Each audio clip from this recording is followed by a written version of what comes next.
জানেন তো, কথাতেই আছে চোরে চোরে মাস্তুতো ভাই। তবে এই গল্পের দুই চরিত্র মাস্তুতো ভাই না হলেও সম্পর্কে তারা বেয়ায়। হ্যাঁ, ঠিক ধরেছেন। বীরভূমের পাথর সম্রাট টুলু মণ্ডল ও বসিরহাটের গরু সোনা পাচারের কিংপিং বারিক বিশ্বাসের কথা বলছি। এই দুজনে চাঁদের পাহাড়ের সন্ধান না করলেও টাকার খনির সন্ধান পেয়েছিলেন চোরা পথেই। আর দুজনের উত্থানের মূলে রয়েছে লরি। সেই গল্পই হয়তো মিলিয়ে দিয়েছে তাদের দুজনকে। মেয়ে ও ছেলের বিয়ে সেই সম্পর্ককে আরো দৃঢ় করেছিল। টুলু বারিক মানিকজোড় জুটি কিভাবে সাম্রাজ্য সাজিয়েছিল জানেন? যে সাম্রাজ্যের বহর দেখে নিশ্চয়ই অবাক হয়েছেন। আর যা বাজেয়াপ্ত করার নির্দেশ দিয়েছে রাজ্য সরকার। তবে কি পাথর খাদান থেকে গরু পাচার, বাংলায় এই অন্ধকার জগতের র্যাকেটের শেষ কথাই ছিল টুলু মণ্ডল ও বারিক বিশ্বাস। মনের মিল না হলে কি আর আত্মীয়ের সম্পর্ক তৈরি হয়? টুলু মণ্ডল ও বারিক বিশ্বাসের জীবনের শুরুটাই তাদের মিলিয়ে দিয়েছিল। ভাবতে পারছেন, দিনমজুর থেকে একটি লরি কিনে বর্তমানে নাকি 144 কোটি টাকার মালিক বীরভূমের টুলু মণ্ডল। আর টুলু মণ্ডলের বেয়াই বসিরহাটের বারিক বিশ্বাসও কম কিসের, তিনিও তো কোটি কোটি টাকার মালিক। বারিক বিশ্বাসও প্রথম জীবনে ইটভাটা ট্রাকের খালাসি হিসেবে কাজ করত, তারপর ট্রাকের ড্রাইভার। 80-র দশকের দিকে ভারত বাংলাদেশ সীমানায় হাকিমপুর সীমান্ত দিয়ে অবৈধভাবে চিনি পাচার হতো। সেই চিনি বহনকারী ট্রাকের ড্রাইভার ছিলেন বারিক বিশ্বাস। এই সময় বারিক বিশ্বাসের পরিচয় হয় হাকিমপুরের বাসিন্দা ইন্টারন্যাশনাল স্মাগলার দুলাল ঘোষের সঙ্গে। দুজনে মিলে নীল সাদা গ্যাস সিলিন্ডারের ব্যবসা শুরু করে। দুর্নীতির অভিযোগে বারিক বিশ্বাসের 6 মাসের অধিক জেল হেফাজত হয়। জামিনে ছাড়া পেয়ে ব্যবসা আরও বাড়িয়ে ফেলেন। 2024 সালে শুরু হয় গরু পাচারের ব্যবসা। আপনার পুজো পৌঁছে যাক বিশ্বের দরবারে। প্রতি বছরের মতো এবারও আর+ নিউজ নিয়ে এলো শারদাঞ্জলির সেরা সম্মান 2026। অংশ নিতে সকাল 10টা থেকে সন্ধে 6টার মধ্যে সরাসরি যোগাযোগ করুন আমাদের অফিসে অথবা কল করুন 9836323248 এই নম্বরে। শারদাঞ্জলি শুধুমাত্র আর+ নিউজে। উত্তর 24 পরগনা সহ একাধিক জেলার সীমান্তবর্তী ঘাট লিজ নেয়, তারপর অবাধে চলে পাচার কাজ। একের পর এক বিভিন্ন অসামাজিক কাজে জড়িয়ে পড়ে বারিক বিশ্বাস।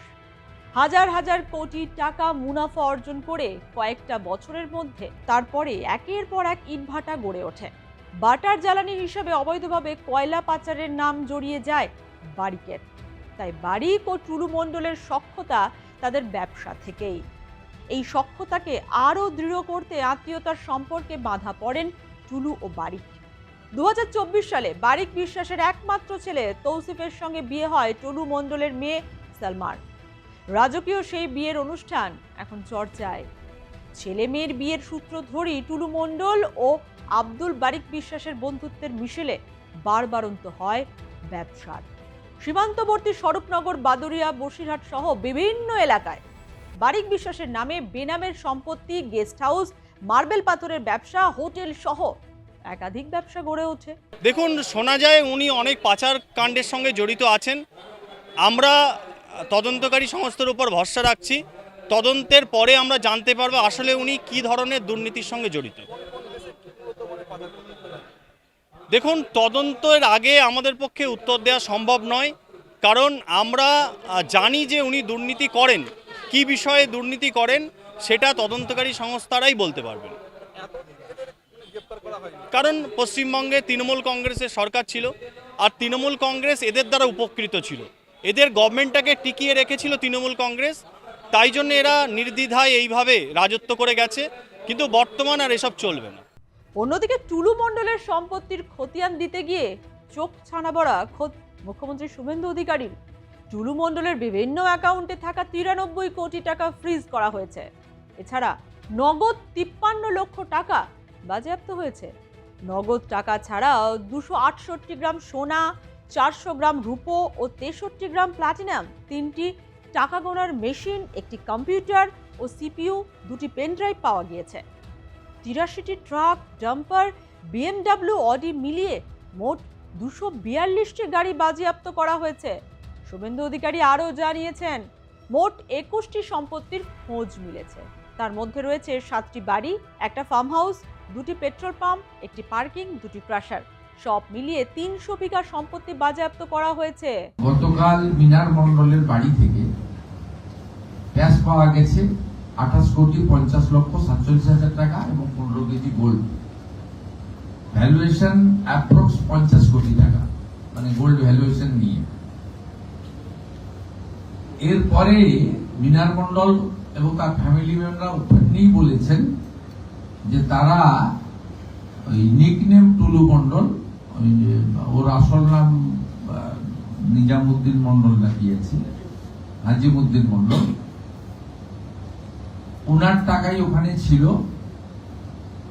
তাতে আমরা পুলিশকে ইনস্ট্রাকশন দিয়েছিলাম যে ওনাকে খুঁজে বের করতে হবে, এবং আমরা প্রাইমারি যেটা জেনেছি আউট অফ কান্ট্রি রয়েছেন, মানে 4 তারিখে পরিবর্তনের পরে হয়তো সরে পড়েছেন, হতে পারে, সেটা পুলিশ দেখবে, ইনভেস্টিগেশন পার্টে আছে। তার জন্য যা করার ডিজিপি সাহেবকে বলা হয়েছে সেন্ট্রাল এজেন্সি বা অন্যান্যদের সাহায্য নিতে। আমরা ওনার যতগুলো অ্যাকাউন্ট এখনো অব্দি পেয়েছি, বিভিন্ন অ্যাকাউন্টে 93 কোটি টাকা। সেই 93 কোটি টাকা আমরা টুলু মণ্ডলের অ্যাকাউন্টগুলোকে আমরা ফ্রিজ করেছি। টুলু মণ্ডল, বারিক বিশ্বাসরা তো আর দিনে দুপুরে বড়লোক হননি, তাই তো? এই সব দুর্নীতিগ্রস্তদের মাথায় তৎকালীন তৃণমূল সরকারের হাত ছিল বলে অভিযোগ বিরোধী দলনেতা ঋতব্রত বন্দ্যোपाध्याय। तो सिर्फ टुलू मंडल का सवाल नहीं, ऐसे ढेर सारे टुलू मंडल है जिन लोगों का वजह से अनुब्रत मंडल तो जब जिस दिन कलकत्ता आए थे बोल के गए हैं कि कितना पैसा रेवेन्यू लॉस हो रहा था, जो चीफ मिनिस्टर भी बोले हैं। तो रेवेन्यू लॉस मतलब पैसा तो उठ रहा था, तो पैसा कौन लोग कलेक्ट कर रहा था? सरकार नहीं चाहेगा तो ये होगा नहीं, तो सरकार का मदद था, क्लियर है। वो पैसा कहाँ जाता था और देवचा पचामी में कौन लोग ऑपरेटर था, माने नॉन पॉलिटिकल आदमी का प्रमोशन हो गया ये देवचा पचामी ऑपरेट करने के लिए, इस सब कुछ का जांच होना चाहिए। जांच होने से दूध का दूध पानी का पानी हो जाएगा। কি রে, তোর বেশ র্যাশ হয়েছে দেখছি। হ্যাঁ রে, কি করবো বলতো, র্যাশগুলো কিছুতেই কমছে না। অনেক কিছু ইউজ করলাম তবুও কমছে না। তুই এম্বার গৌরীদেবী হসপিটালসে দেখাতে পারিস, ওখানে ভালো এক্সপিরিয়েন্স ডার্মাটোলজিস্ট আছে। গৌরী দেবী হসপিটাল, রাজবাঁধ, দুর্গাপুর। যোগাযোগ 8001003333, 8001113333। বিজেপি সরকার ক্ষমতায় আসার পর থেকেই নাকি বেপাত্তা টুলু মণ্ডল। দেশের বাইরে পালিয়ে যাওয়ার খবর শোনা গেছে। তবে যে প্রান্তেই টুলু মণ্ডল গা ঢাকা দিয়েছে তাকে খুঁজে বের করা হবে, এমনটাই বার্তা দিয়েছেন মুখ্যমন্ত্রী শুভেন্দু অধিকারী।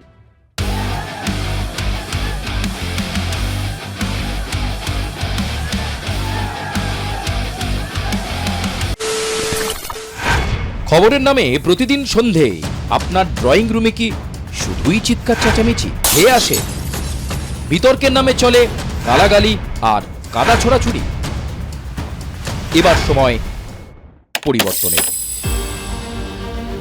কারণ আমরা কান ফাটানো চিৎকারে বিশ্বাস করি না। আমরা বিশ্বাস করি খবরের সত্যতায়। আমরা কোনো পক্ষের হয়ে গলা ফাটাই না, আমরা সাধারণ মানুষের হয়ে প্রশ্ন তুলি। চিৎকার নয়, শুধু খবর হবে যেখানে বিতর্ক আছে কিন্তু কুৎসিত ঝগড়া নেই। সঠিক তথ্য, বিশ্বস্ত খবর। নজর রাখুন আর প্লাস নিউজে।